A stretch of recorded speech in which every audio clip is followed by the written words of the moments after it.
Welcome to star academy Laliyan. क्या आप वो 10 MCQs जानना चाहते हैं जो चैप्टर 7 थर्मोकेमिस्ट्री से आपको 100% कन्फर्म 2 नंबर दिला सकते हैं? तो आइए वीडियो को एंड तक देखना मत भूलें।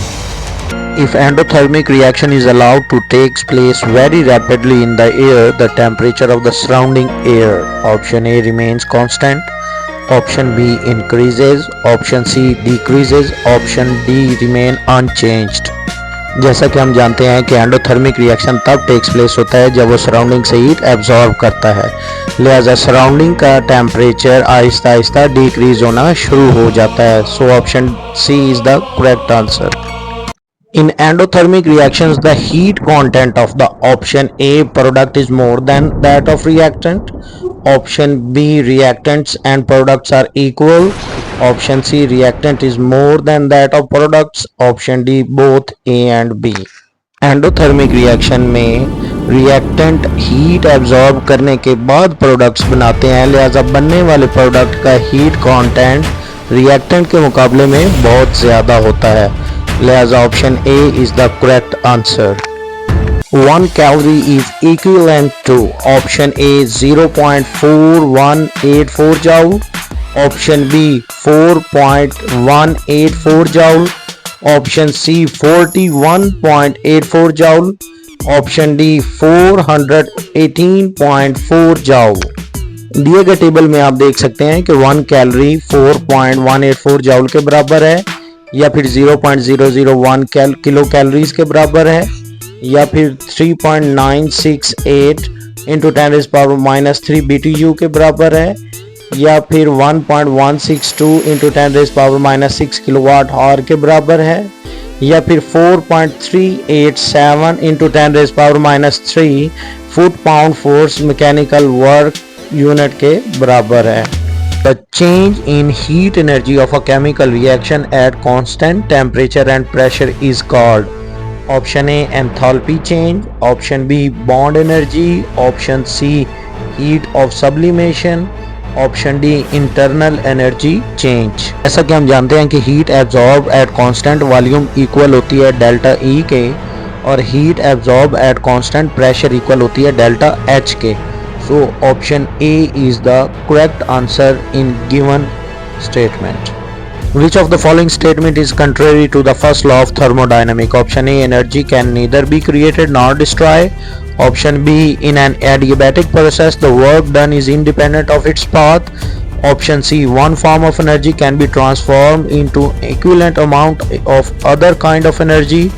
Option D continuous production of mechanical work without supplying an equivalent amount of heat is possible।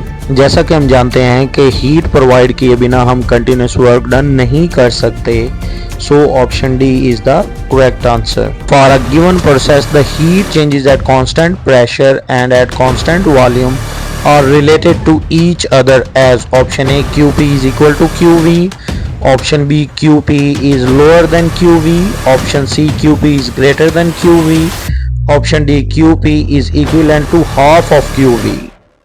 जैसा कि हम जानते हैं कि QP is equal to delta E plus P delta V, मतलब जो हीट कांस्टेंट प्रेशर पे प्रोवाइड की जाती है वो ना सिर्फ डेल्टा E को चेंज करती है बल्कि P delta V work done भी करती है, जबकि heat at constant volume just delta E को चेंज करती है, लिहाजा option C is the correct answer.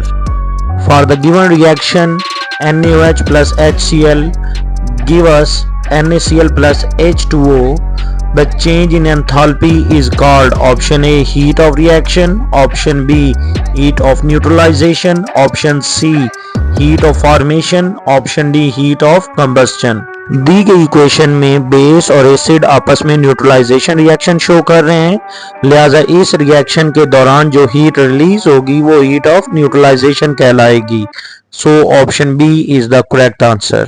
The net heat change in a chemical reaction is same whether it is brought in one step or in several steps. It is known as option A Henry's law, option B Joule's principle, option C House's law, option D law of conservation of energy। House's law हमें बताता है कि एक reaction अगर एक step में हो रहा है या मैनी स्टेप में हो रहा है उसमें टोटल हीट कंटेंट कांस्टेंट रहता है, लिहाजा option C is the correct answer. Enthalpy of neutralization of all strong acids and strong bases has the same value because option A neutralization leads to formation of salt and water, option B acid always give H positive ion and bases give OH negative ions, option C strong acids and bases are ionic substances, option D the net chemical change involves a combination of H positive and OH negative ions to form water।